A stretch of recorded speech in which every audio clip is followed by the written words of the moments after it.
Welcome to the Queer Spirit Podcast. I'm your host, Nick Venegoni. Here we have conversations with artists, healers, and activists who enliven the LGBTQ communities and who empower our queer spirits to flourish. Hello, and welcome to the third season of the Queer Spirit Podcast. I'm excited to be back. My guest today is Kanyon Sayers-Roods, Coyote Woman. Kanyon is Mutsun-Ohlone, Chumash, and EuroMutt. She is a TwoSpirit steward of Indian Kanyon, an artist, activist, and educator. Kanyon teaches truth in history and envisioning Indigenous futures to diverse audiences. Kanyon's work has been featured at the DeYoung Museum, SOMArts Gallery, Gathering Tribes, and many Indigenous powwows and gatherings. Today we talk about her work to educate us on matters of decolonization, re-indigenization, and land recognition through her consulting firm. We also discuss Native LGBTQ+ identities of Two-Spirit, Third Gender, and more. To learn more about Kanyon's work, visit kanyonconsulting.com. That's Kanyon with a K, consulting with a K.com. Hi, Kanyon. Welcome to the show. Hey, how are you? I'm good. Thank you for being here. So I thought I would start out just by giving you a chance to introduce yourself. Thank you so very much. Mishmin Tuhis, Kanrakat Kanyon, Coyote Woman, Sayers-Roods. I said good day in the Mutsun language, and my name is Kanyon Coyote Woman Sayers-Roods, and daughter of Anne Marie Sayers of Indian Kanyon Nation. I am glad to be here today. Thank you. So Kanyon, I thought we would start out by having you tell us the story of how and why you decided to start your business, Kanyon Consulting. It has been a fun journey. So to give context, as a California Indigenous woman, daughter of a tribal chairwoman who has been dedicating her life to advocacy for protecting sacred sites, recognizing the rights of Indigenous peoples, recognizing the rights of nature, having been brought up in Indian Kanyon, have witnessed Indigenous protocol, which is a common practice where we acknowledge the land and the Indigenous peoples who are the original stewards of the land. And we are also invited many places because some organizations want to be inclusive and ground themselves. So they sometimes ask my mother for, I'm not always a fan of this word, but blessings. The term that I use nowadays is land acknowledgements, or just grounding ourselves. And my mother and my grandmother have always shared, when song, ceremony, and dancing stops, so does the earth. I too believe that. And so when we share our voice, when we share our presence, it is part of ceremony. And as a Native person being raised in my community, it is wrong to charge for ceremony. However, we need to survive in this world. So I'm trying to bring in elements of conversations of different cultures and different ways we navigate culture sharing, instead of having the capitalistic parameter of, well, how much do you charge for this? As an Indigenous person, I say, you are seeking this. What is this worth to you? However, there are other things that I do with my business, which Kanyon Consulting's mission statement is to bridge the gap between Indigenous and contemporary value systems, thinking about ways that we can strategize sustainable futures by honoring 7 generations. And that being said, that means I talk to everybody. I consult with many groups of people, agencies, businesses, organizations, and with the goal in mind that when we honor our elders, our ancestors, our own indigeneity, recognizing that no matter where we come from peoples who are indigenous to the land of their origin.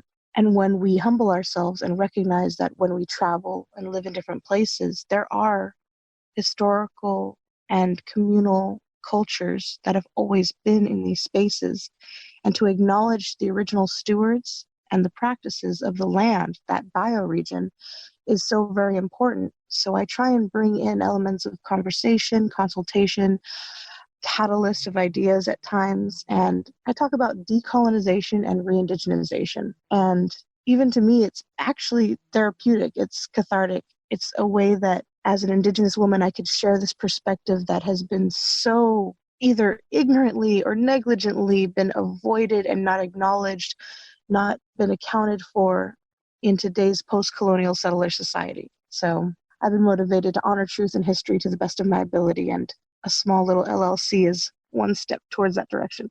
Yeah, you're doing a big job. Trying. And thank you for being here and doing this work. So, two words that you use that I think are hot words these days are decolonization, and another one that's probably less well known is re-indigenization. So I wonder if you could just unpack that a little bit more for us. Well, the way I will sometimes navigate conversations, in the past when I was younger, I did navigate conversations with a racial tinge. I would say white people, but it's not of the pigmentation of the skin, it's a mentality. And I recognize that that type of conversation would sometimes elicit reaction and immediate response and defensiveness and frustration. And also, what about my fellow relatives who have taken steps to reconnect to their own indigeneity and recognize their own ancestry, and they would identify them by their names? So it wouldn't be white. It would be that their culture, their community. And so I shifted my vernacular to be Western settler colonial mentality. This mentality is negligent of the sacred. It is entitled, it is affluent, has no accountability to reciprocal energies or holistic tendencies. It is resource extractive. It proclaims itself above everything, so speciesist, and it degrades and proclaims itself above everything, all living systems. And with that behavior, that negligence is very prominent. It's not accountable to its impact. And so when I say decolonize, it's breaking down what we've learned or how we've learned it to be sure that we recognize what kind of inputs been brought into our life. So, well, like I'll use today's modern concept of modesty, cover up. My community, my culture, our regalia, our traditional dress was like skirts and necklaces. We'd be topless, like the way bodies are viewed. And so when I talk about decolonization, it's questioning why society or culture or trends or how we act and perpetuate patterns of behavior in these environments. And so also with the word decolonize is to break down, destruct, break apart. And so there are times that we don't always do that. So the word indigenize, like ingenuity, but indigenize is to integrate an indigenous purview. And when it comes to colonization, many of us have been impacted by colonization for many years. California to over 250 years, the United States as a whole over 530 years, 1492, Columbus sailed the ocean blue. And even other nations have been ripped away from their earth-based spiritual practices. And reconnecting to that is reconnecting and rekindling that indigenous lineage and teachings and threads of truth that we can connect to. And re-indigenize, to my sense of how I recognize the definition, is to bring in those practices in the now. And when we're grounded in who we are, we can go forward with that modality. And it's not quite just breaking down and questioning and deconstructing, it's bringing to life and bringing into practice. Because the same way I'll say, if my mother taught me a traditional song that her mother taught her, that her mother taught her, what was that song when it was first given life? And how are we being accountable today with our practices, our rituals, or even just how we're being accountable to our communities? That what are these practices, cultures, and traditions that we're making? How are we being good ancestors in training is what I kind of bring into the thought process of these words. I like that. How are we being good ancestors in training? Yeah, I just thank you for sharing that. I thought it was really important to flesh that out a little bit more, because I think that some people, especially some white people, when they hear the term decolonization, it sounds a little scary to them. Like, what are you going to do to the city that I'm living in, right? And I get that does sound scary, but I also get that, the settlers and the colonialists, that's what they did. They came in and they stole land, they stole culture, and, plowed all over that and plastered over that, right? And so I think that this work of decolonization and re-indigenization is about lifting up what was placed over and going, oh yeah, there was this other thing here before. There were these people here before. There were these practices and beliefs here before. And there's value to that too. many levels. And I think especially one of the most important levels right now is environmentally, especially here in California, where the fires have been happening really badly, and as well as in Australia. And I know that some of those firefighters have been turning to the Indigenous people to get their wisdom and their support and their help to fight that and to save the land and save the animals. Mm-hmm. That one definitely is flustering in itself, but I'm happy that it's a slow learning opportunity. Mm-hmm. Yeah. So other thing you talked about was the importance of land recognition. And that's actually how I first encountered you. I was at a pagan conference last year here in the Bay Area. And I imagine that you and one of your friends or community members were invited to open the conference. And I was really moved by that experience. And so I wonder if you could say a little bit more, maybe for people who are in other parts of the country or in other countries where they don't know about that or about how that's working. Because that's definitely, at least here in California, that's happening a lot more, but I'm not sure. And maybe in other parts of the United States here. But maybe for people who don't know about that, a little bit more about what that is and what it looks like.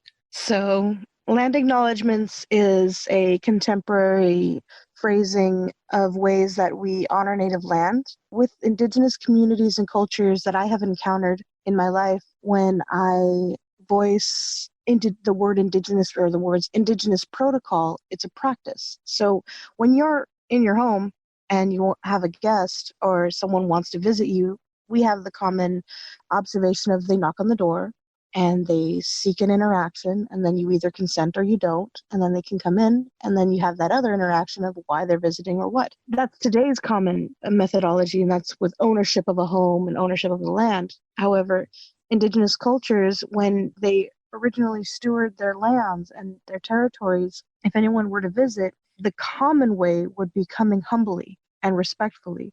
And it comes with communities sometimes bringing gifts to their hosts and ways that they announce themselves. They acknowledge their ancestors and their communities because, hey, maybe there are some relatives in these areas or connections. But this culture sharing opportunity has not been practiced, at least within the mainstream. It has been going on since time immemorial between peoples. However, mainstream society, post-colonial settler society, has not acknowledged this because it was foreign to them. And so land acknowledgements is a way to acknowledge the land, the histories, and the original peoples, the original stewards of the land, and to bring that conversation to light. And so there's even a hashtag, Honor Native Land. There is a map that a group of people decided to make. They even humble themselves and acknowledge that this map is not perfect. It is always being edited and working together, and they understand that even through colonization and the struggles between peoples, some of these observations of where territories lie and boundaries lie might still be defended or seen differently through different lenses. But there's a website that's native-land.ca, and it's a really cool map of the United States, and it has different language groups and territories. There have been efforts all around the world to bring this to light with a stronger arm. First Nations Canada is the one who totally is trailblazing, making it a formal thing, for colleges and larger groups of people to do a land acknowledgement on a political front, so to speak. In Australia, they have Welcome to Country, where they have the Aboriginal community of those lands welcome visitors to country, at least for large formal events, which is wonderful. And I find it interesting that all of us can lean to other territories to set standards. And then what's really funny is when I hear how the Indigenous community of that land is doing, usually they say, it looks like you over here are doing better. And I'm sitting here I'm praising y'all over there because it looks like you guys are trailblazing some awesome stuff. And they're like, oh, we're barely. I'm like, yes, we're using each other as examples, and we're taking these steps to strengthen solidarity, just to recognize truth in history, because people don't know what they don't know. And our settler construct of narratives is of the winner or of the entity that is unfamiliar with the original truths. And I'm not trying to say anyone is wrong here, like they don't know truth. It's that there has not been given the opportunity for anyone to even navigate, potentially even knowing if that exists. And it's frustrating when that type of exclusionary tactic occurs. Yeah, and I'll also share, I'm not sure if it's produced by the same people who made that website map that you had mentioned, but there's also an app that I think is the same name, Native Land, so people can look it up. And even if you're traveling, you can open up the map and it'll just show you where you are, and it can show you what land you're on. Could be them. I think so. And so I also know that there are some organizations or peoples that have started creating websites where people can offer donations, or what sometimes they're calling land tax, for either, if you probably most likely for people who are inhabiting and living on that land, but also you could probably donate wherever you want if you wanted to. So is there anything you want to say about that, about people paying land taxes or making gifts in that way? It's really helpful to become familiar with the indigenous communities and cultures on the land that you reside on. In the East Bay, what we call the Bay Area, in common term Ohlone territory, which is a misnomer, we have the Shumi land tax, which is led by Indian people organizing for change, the Confederated Villages of Lashawn in the East Bay receiving a small percentage of, if people owned land, they would be donated about 1% or something like that. And it's going for the indigenous people to get land back so they can steward their original homelands, because all of this area, like I am a lucky native living on the only federally recognized Indian country between Sonoma and Santa Barbara along central coastal California, west of the Diablo mountain range. And that's a tiny little plot of land that I've been born and raised on.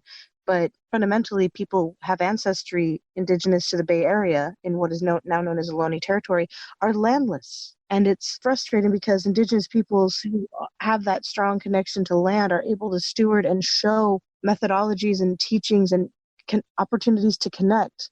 Native peoples do have the right to not connect with anyone and not teach anything. However, many today do and are inclusive, and it's beautiful. And it's just a way that we can recognize that this land was stolen. We ourselves may not have done any action to contribute to that, but we are perpetuating behaviors and patterns of a settler colonial mentality that supports a white supremacist culture. And we can take steps to step away from that. We may not have done the atrocious things to our elders and ancestors, but we are benefiting from that reaping.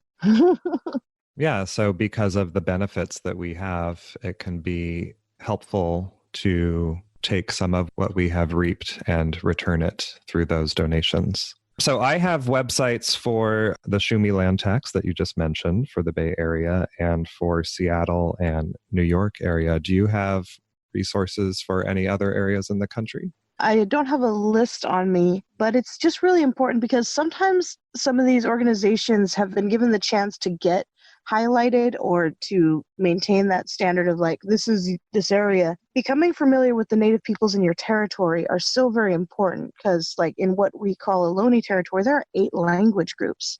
And even within one of those language groups, there could be 2 or 3 bands. And all of them have different struggles. All of them are trying to do the work. They are all sovereign peoples that are enacting ways that they are being in community. And they may have struggles that can help the greater populace, but they may need help. And I'm not trying to say like come at it with a savior complex or with a patronistic attitude, but to recognize that we are living on these lands. How can we be good in community? How can we connect with truth and history? How can we think about the next 7 generations in the future and how our youth are connecting to all of these systems? And like many people feel like they've been lied to in elementary school and high school and parts of college. They just feel lied to when they encounter Native people who say, did you know this was legal? This was illegal. Did you know this happened, that happened, this happened? And people are like, why wasn't I taught this in school? And it's like, because this system of oppressive exclusionary tactics does not have the priority of honoring truth and history. So what can you do? And sometimes that actually means like, let's change some policies. Let's advocate for these other things. So it sometimes isn't always a financial contribution. It could be advocacy to protect the water. It could be solidarity with recognizing the rights of Indigenous peoples. The United Nations declared that.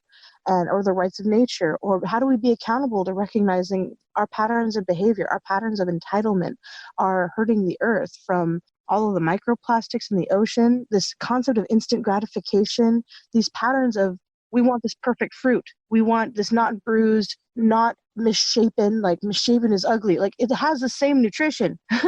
So I'm trying to say like, we as community can take steps being in solidarity with Indigenous peoples by protecting and taking care of the earth and just caring. So there are other groups that may even want something like this, but they may even need capacity assistance, capacity building. We've been excluded in many circles.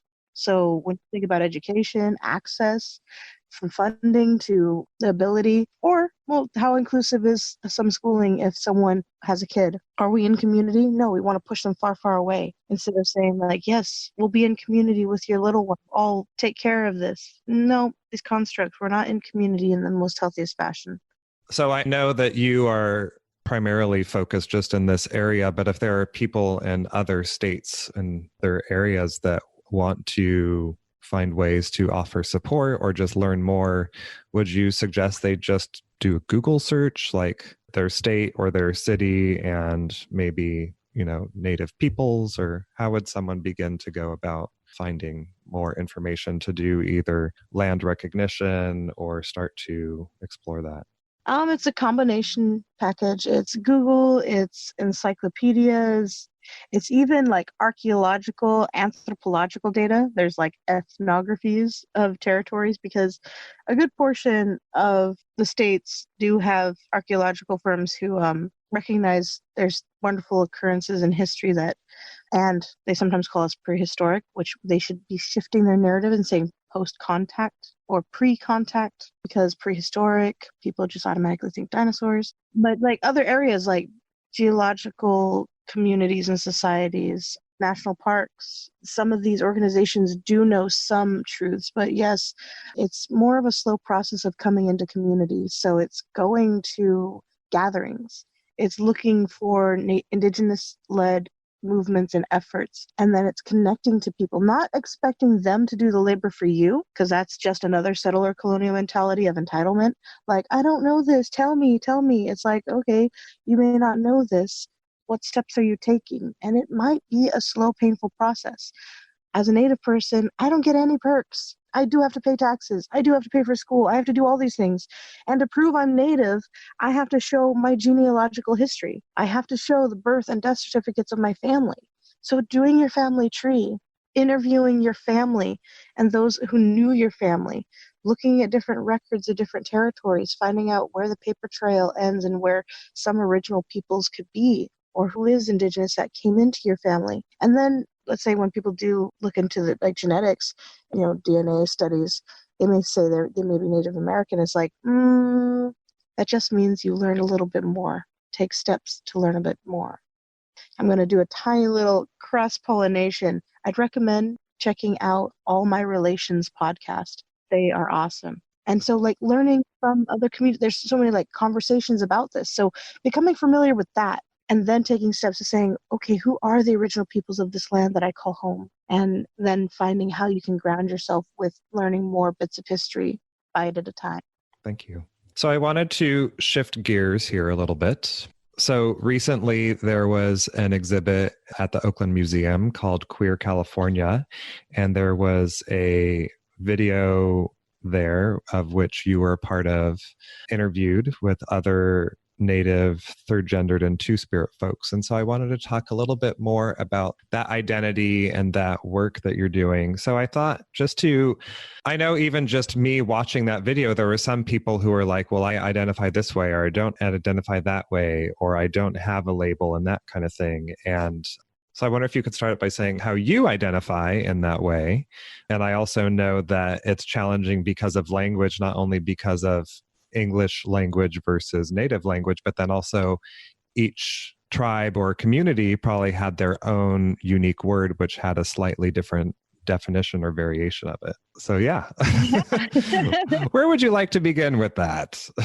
Yeah, I will say that I identify as Two-Spirit, and that to me, the definition of Two-Spirit is recognizing that before contact, before colonization, our communities recognize that, of course, we have like cisgendered males and females, and there were community roles that each of those community members would hold space for and maintain. And there's also the acknowledgement of those who did not have that identity. And I'll just call it the in-between. And that could be along a spectrum, because that could be a woman, a female-bodied being, but with who identifies as a male mind and heart. That could shift between someone who has no identity or proclaims an identity, who's like, I'm not that or that, but I'm that all. And it's not just a binary. And so I get flustered with this concept of like, we need a definitive term. I have used the word third gender because it was just a fast way to quickly proclaim something. However, in different defining points, I recognize that some of my mentors and elders may not identify with that term. And in solidarity with them, I'm not going to proclaim that my truth is above or beyond theirs. Every individual who is part of recognizing this has their perspective and their voice, which should be recognized and validated, because when we think about decolonizing, it's just questioning how things have been presented. And when we start reconnecting to these truths, sometimes the more we learn, the more we can recognize those elements of a deeper truth. And so as a person who identifies as Two-Spirit, it's that I'm of an Indigenous community. I hold space in a spiritual sense of my role in community, how I navigate that in recognizing different roles of community. I'm like, well, to my knowledge and through conversations and teachings and community gatherings, I've learned that in some communities, Two-Spirited community members hold space in the in-between, midwives, medicine carriers, or even mediators. Imagine a community of all women and community of all men not coming to an agreement saying that their truth is the only truth. How do you get between that? How do you navigate and empathize with an authentic level and then to help potentially mediate that? And the same thing with midwives, like births coming into life, or even those who are passing. All of these things, there's so many more. I can't speak to all of them because different communities have their different roles and even words. What we recognize that colonization has impacted us. So when it comes to the word Two-Spirit, yes, it is a late 19th century turn or phrase that I appreciate, but it is meant to hold a distinct position of recognizing a community member. So any average person shouldn't say that they're Two-Spirited. There's other words for it, from gay, lesbian, bi, trans, pan, a, all of these words, they already help identify. And it's Two-Spirit holds another element, the communal responsibility, the spiritual responsibility, the integral, accountable actions that need to be taken when that person identifies with that role, and how they are present in community and in these spaces and the medicine they carry, and how they're accountable to the ancestors and to the next generations. And that means there's an extra role there. So just because it's a fun term or a beautiful identity and it feels nice and it feels cool, we shouldn't commodify it as an identifier, as like, I'm that too. There are times that I get flustered with that. And so I'm only one individual, and these are my ramblings of the time that we come together right now. These are the truths that I am connecting to, and they've been reaffirmed over time. And I know that part of my perspective may shift at times, because as I said, I did use third gender, but also I recognize that that was a pattern of just trying to convey an element of truth to someone, because like these concepts are very challenging to describe, given that if we're impacted by colonization and we just have some words and lack of cultural context to navigate these things, you're going to have to influence your audience or your community that may not know by giving them a lot of information and hoping that they connect to a thread of that truth, because if they are raised without a culture, so it's hard. Another question I have for you, which I thought about in watching that video from the museum exhibit, was sort of the other side of the coin, which is that or did Native Indigenous people ever use the term straight? Is that part of the language anywhere? Ooh, I'm kind of curious about that too now. I'm pondering that because, like, of course, like, I'll just say, like, if there are women's roles and men's roles, and there is that common average occurrence where, well, like humans, we have proclivities and we have behaviors that we want to connect with other beings. And so if that is recognized, like, from as simple as if someone wants to be married or come together, fall in love, have children, that is a normal element of the community. And the same goes for those who identify differently. There are different practices of how they interact with each other. And so I don't know if there would have been a definitive term to identify that. I can't be too sure. It would really be nice to look into that because, well, I kind of like how we use the word cis, because when you have a community that proclaims something is normal or default, and anything that doesn't fall under that parameter is then identified as other, from trans or this or that, what about the one who is sitting as normal? And like that shifts everything off, because when you have communities and cultures that encounter each other that are different, there is no default. What's normal to one community may be different than another, so you have to have clarifying terms to identify each thing and such. Like, that's a deeper rabbit hole to go over some other time. Yeah. I'd be curious to know. You can get back to us on what you find out about straight, hetero, cis in terms of historical language there. Okay. I also just wanted to take a moment to recognize two different communities and events that support the Two-Spirit identity. One is actually happening tomorrow here in San Francisco, although by the time this episode airs, it will be over, but it's an annual event called, does it stand for Bay Area American Indian Two-Spirit? Is that right? Yeah. Okay. Great. Yeah, so that's a really wonderful event for anyone who's in the Bay Area or is visiting next year when it's happening. Support them through the year too. Connect with them. They do have smaller events, little gatherings, drum circles. So not just the big event is the crazy one that you're going to be sad about missing out on. Like, look them up right now and check it out. And then the other, I was wondering if you could share a little bit about, which I think you're one of the organizers of, is the TwoSpirit Society of Indian Canyon. Yes, as a founder of Indian Canyon TwoSpirit Society, we have small campouts and gatherings. Lately, we haven't had a chance because the way I put it is by the community for the community. And given that I've been running around a little crazy, I've not been able to sit down and maintain an organizing mind. However, I also need my community to be present. And some of us are doing a lot of work. So it's like, all of us are talking to each other saying, we want this to happen. We'd love a camp out, or we want a gathering or a come together. And all of us are like, does this work for you? No. Does this date work for you? No. Dang it. This will work for you.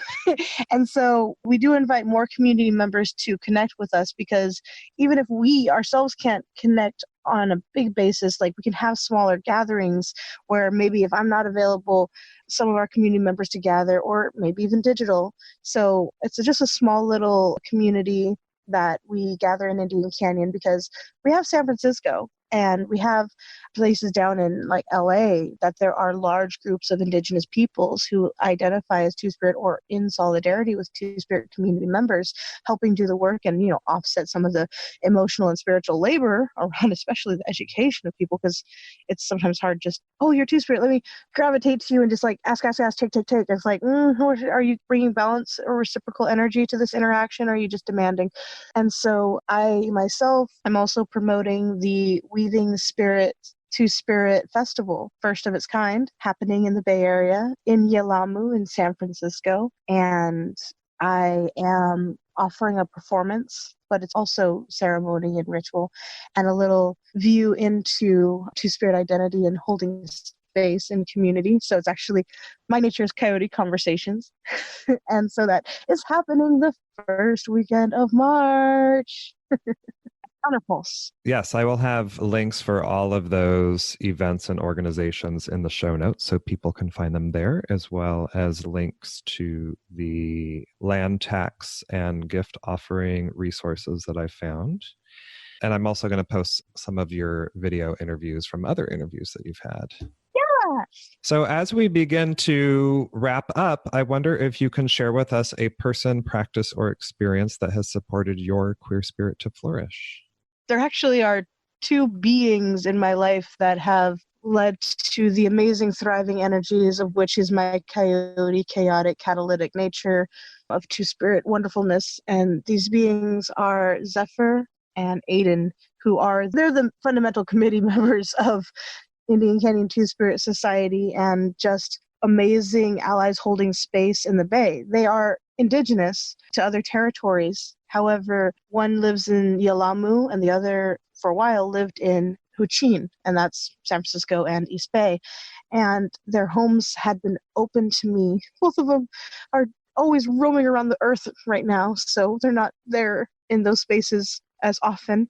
And so whenever I had a chance to connect with them, even if I had amazing ideas and plans and strategies, sometimes I can just go to their place and get grounded and connect. And actually, Zephyr's policy of opening the door for Ohlone people or Ohlone identifying community members who are doing the work, that was their, I'll call it like acknowledgement or reparations or gift, because even though they couldn't give to the Shumi land tax and they couldn't give the land back because they didn't own it, them opening what resources they had available to them in solidarity and in acknowledgement of like, this is the work being done by the people of this land, and this is important that I find a way to help or aid or contribute or just hold space in a good way. And so anytime I ever came into their space from both Zephyr and Aiden's homes, I was always safe and held respectfully and seen. And then we are in community together. Both of them are very knowledgeable about plant medicines, and both of them are very knowledgeable about the struggles navigating this world because themselves are identified as two-spirit. So the solidarity and the allyship and the recognition and the working together, like I did not have to work to explain things. It was just understood. And so I have grown so much having those beings in my life. And so I'm humbled by those who hold space for community and are connected to peoples. So I'm lucky to have them in my life, and I've definitely grown thanks to them. So I just want to ask, because I've heard you use this term Yelamu. So that is a village that used to be here where San Francisco is. Is that correct? If we look at pre-contact maps, the greater portion of San Francisco is identified as Yelamu as a location. I know that there are even just 17 little village sites along Hunters Point. So there were smaller groups of little villages. However, the greater area would be identified as Yelamu. And then there's other maps further south, like San Mateo and other areas would have other names. And then in the East Bay, Huchin is one of the larger territories. And so that's why I say people should look into older maps identifying indigenous languages to find out the original names. Because actually, when you think about some of the names of these places, some of these non-indigenous peoples were genocidal maniacs like Fremont or Vallejo, and they got the namesake for their atrocious crimes against humanity. It's a little painful. Well, I just wanted to learn that since I reside in San Francisco and to acknowledge that I live in the place also known as Yelamu. So I guess my address would be Yelamu, Ohlone Territory, Turtle Island. Relatively, each of those have their little discrepancies. The first language of Yelamu is Ramaytush. So the Ramaytush dialect would have been spoken before contact. And then, Ohlone is a misnomer that is identified just like Bay Area versus a county or a name. And then Turtle Island is a common pan-Indian phrase. Not all Native peoples use it, but it is a common term that can be used in a post-colonial construct. So long as it's not all you Native peoples say Turtle Island, which is incorrect. Some indigenous peoples. And Yeah. Okay. So Kanyon, where can people find you and learn more about your work if they want to connect with you? Yeah, we have Kanyon Consulting. Both of those are with K, so I'm KKLLC. So Kanyon Consulting is my website. I also maintain and moderate many pages on Facebook. As a visual artist, I also have Coyote Woman's Creations. And Indian Canyon is my ancestral homelands. I also represent Costanoan Indian Research, which is a nonprofit. My mother and myself are holding that down with our board. And yeah, I'm on the internet. I'm on Instagram. I think Kanyon, patreon.com/Kanyon, I hope. Or it's /Coyote Woman. I'm on Patreon. I need to update it. I need love. And I'm just active, crazy, nomadic native all around. So just keep an eye out for Kanyon with a K, Coyote Woman. Okay, and once again, I will have those on the show notes. Well, Kanyon, thank you so much for being here. It was wonderful having this conversation. Excellent. Thank you for your time. Do you feel lost or stuck? Or are you alone on your healing journey? If you're seeking guidance or support, I'm here to help. I offer online coaching and counseling for queer spiritual folks from all over. Schedule your free consultation with me now by going to queerhealingjourneys.com. I look forward to supporting you on your path. To find the resources we discussed today, find the show notes at thequeerspirit.com. And if you enjoyed the show, remember to subscribe, rate, and review on iTunes. This will help us reach and support more queer people all over. Thanks for listening, and see you next time.